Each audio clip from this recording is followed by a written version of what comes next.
Sir ఎవరెవరు ఈ free online coaching application forms కి ఎలిజిబుల్?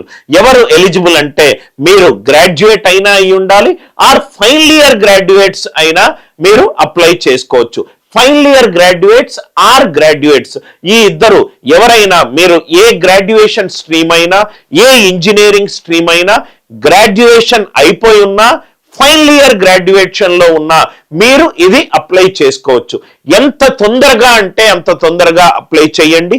ఈ వీడియో చూడంగానే వీడియో డిస్క్రిప్షన్ లోనూ మీకు లింక్ ఉంటుంది, కింద పిన్డ్ కామెంట్ గా కూడా లింక్ పెడతాను. ఆ లింక్ క్లిక్ చేసి మీరు first come first serve basis లో లింక్ క్లిక్ చేయండి. ఎందుకనంటే ఒకసారి సీట్స్ అయిపోయిన తర్వాత వాళ్ళు మీకు ఫ్రీ ఆన్లైన్ కోచింగ్ అనే ఫెసిలిటీ మీకు రాకపోవచ్చు. అట్లీస్ట్ ఒక 10,000 to 15,000 అప్లికేషన్ ఫామ్స్ జనరల్ గా Vasavi foundation for empowerment general గా వాళ్ళు ఇంతకుముందు చేసిన ప్రోగ్రామ్స్ లో అన్ని అప్లికేషన్ ఫామ్స్ వచ్చాయి. First come first serve basis ఈ క్యూఆర్ కోడ్ స్కాన్ చేయండి.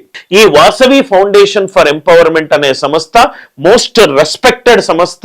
ఈ సంస్థ ప్రెజెంట్ చైర్మన్ గౌరా శ్రీనివాస్ గారు, ఈ సంస్థ governing council ex chairman Padmashri award winner అయిన రమేష్ గెల్లి గారు. మీరు వాసవి ఫౌండేషన్ ఫర్ ఎంపవర్మెంట్ అని గూగుల్లో టైప్ చేస్తే ఈ సంస్థ యొక్క రైట్ నోబుల్ ఇనిషియేటివ్స్ అన్ని కూడా మీకు కనబడతాయి. Final year are graduation level పిల్లలకు మోస్ట్ లైక్లీ మీకు జనవరి 3rd వీక్ కల్లా ఏ స్టూడెంట్స్ సెలెక్ట్ అయ్యారు అనే పూర్తి ఇన్ఫర్మేషన్ మీకు తెలుస్తుంది. ఏ టెస్ట్ దీంట్లో ఉండదు సార్.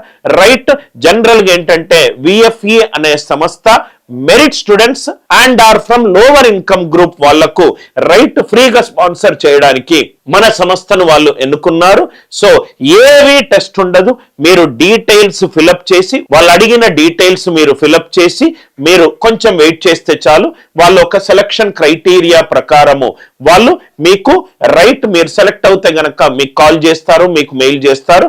మన క్లాసెస్ వీడియోస్ మీకు ఫ్రీ యాక్సెస్ దొరుకుతుంది. 6 months ఏ కోర్సులు sir? RRB, NTPC and bank related courses మీకు ఫ్రీ కోర్సెస్ దొరుకుతాయి.